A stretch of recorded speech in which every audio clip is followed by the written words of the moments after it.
à toutes, bonjour à tous. Nous sommes jeudi et vous connaissez le programme sur la chaîne Le Rural Bélé TV.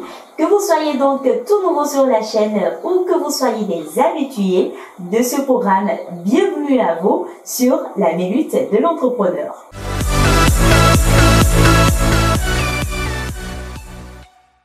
Depuis quelques moments, nous recevons les dames sur cette émission. On espère quand même avoir un entrepreneur également dans les jours à venir. Mais ce qui est sûr, pour ce numéro encore, je suis avec une dame. Elle va se présenter à vous, chers téléspectateurs. Bonjour, chère dame. Bonjour, madame la journaliste. J'espère que vous allez bien. Ça va très bien. D'accord. Alors, présentez-vous à nos chers téléspectateurs et faites-nous part de ce que vous faites. Bonjour, chers téléspectateurs. On m'appelle Olive Rosemonde. Je suis gestionnaire des ressources humaines, entrepreneur agroalimentaire. Je suis promotrice de l'établissement Rapide Décor. Le nom de votre entreprise est Rapide Décor. Oui. Alors, qu'est-ce que vous faites particulièrement dans l'entreprise? Rapide Décor est un établissement spécialisé dans la décoration événementielle, dans la transformation agroalimentaire. Nous faisons aussi de la restauration, mais sur commande. Quelles sont ces commandes-là?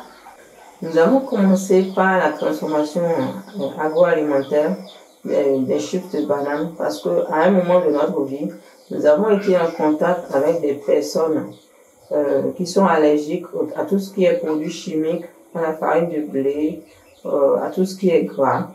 Donc, à ces personnes, nous avons proposé des chips de bananes parce que nous n'utilisons pas des produits chimiques et nous leur avons proposé des chips de bananes, de patates douces, des fruits à pain aussi.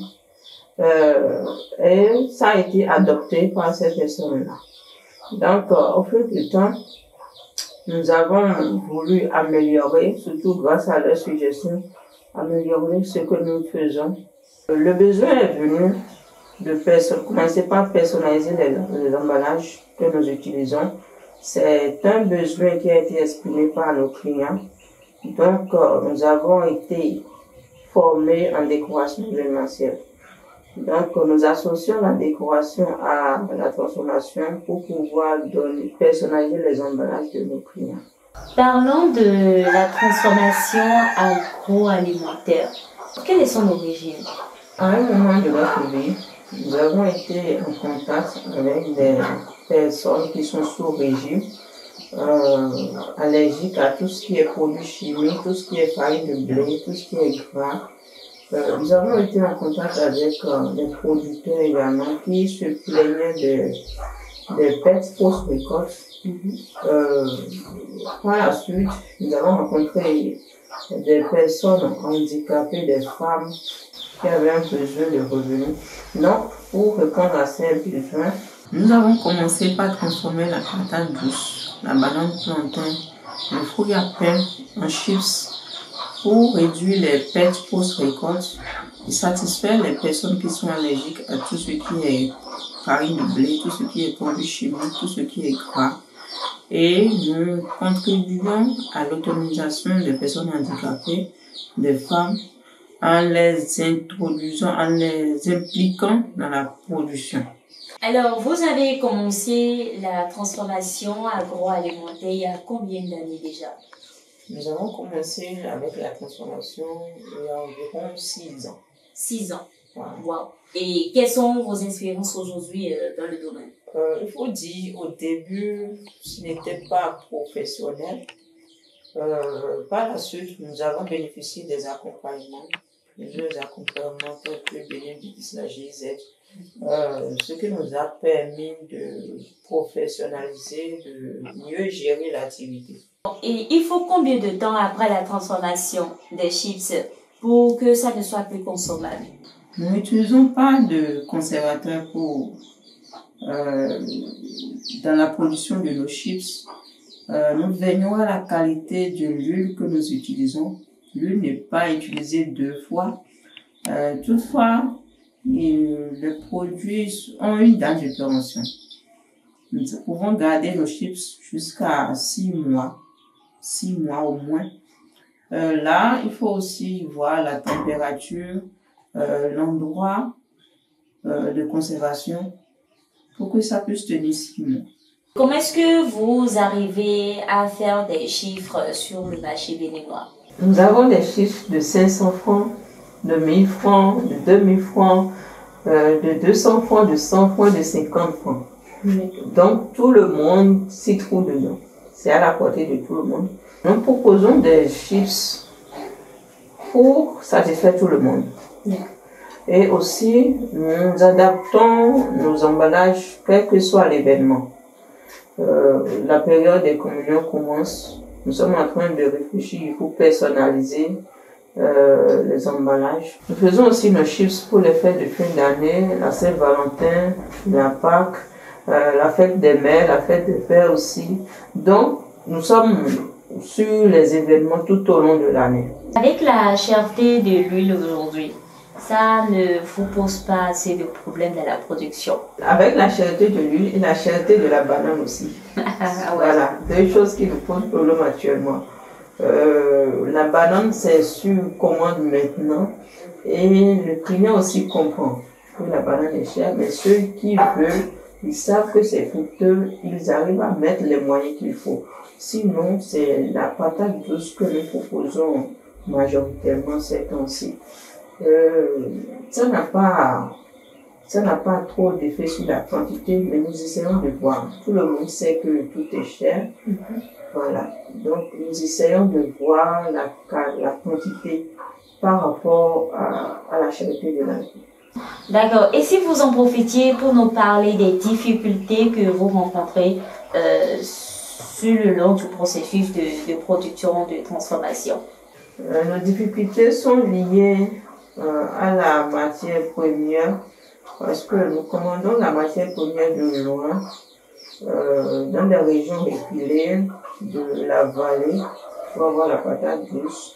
Il nous pose souvent un problème de transport, parce que nous n'avons pas encore le moyen de transport qu'il faut pour pouvoir avoir une grande quantité, amener une grande quantité de matière première jusqu'à notre lieu de production. Donc il y a ce problème de transport qui se pose.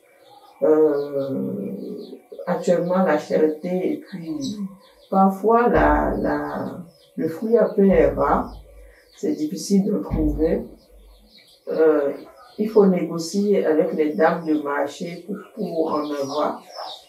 Et par la suite, nous avons un problème de main-d'œuvre qui n'est pas toujours, qui ne répond pas toujours à nos besoins. Mais nous sommes en train de résoudre ce problème grâce à l'implication des personnes handicapées dans la production. Ils nous accompagnent avec fierté, ils sont très motivés dans la production. Alors, vous avez commencé il y a 6 ans déjà. Selon vous, vous êtes, disons, en griffe, une doyenne dans la transformation, dans l'agroalimentaire. Selon vous, est-ce que le secteur de l'agroalimentaire a un peu avancé contrairement aux années antérieures? Actuellement, oui, le secteur de l'agroalimentaire a vraiment évolué. Ça a vraiment évolué. Ça a évolué avec l'entrepreneuriat. Parce qu'il y a quelques années en arrière, on ne parlait pas de l'entrepreneuriat comme on en parle aujourd'hui. Il y a eu beaucoup de femmes de nos jours qui ont voulu être indépendantes. On en forme aussi beaucoup, qui ont besoin d'une activité génératrice de revenus. Ils ont commencé par se mettre à leur compte, créer des activités. Donc la transformation agroalimentaire aujourd'hui a vraiment évolué, surtout grâce aux projets, aux accompagnements, comme Bénin Busy et autres. La transformation pour l'entrepreneuriat en général a évolué. C'est le moment de dire un mot à ces jeunes téléspectateurs qui nous suivent et qui veulent se lancer dans l'entrepreneuriat. Et le moment également de dire un merci à tous ces partenaires-là qui vous soutiennent. Et également un mot à l'endroit de ces acteurs en qui vous aviez confiance et dont vous avez besoin de soutien. Nous remercions d'abord tous nos clients. On dit que les clients rois, nous les remercions.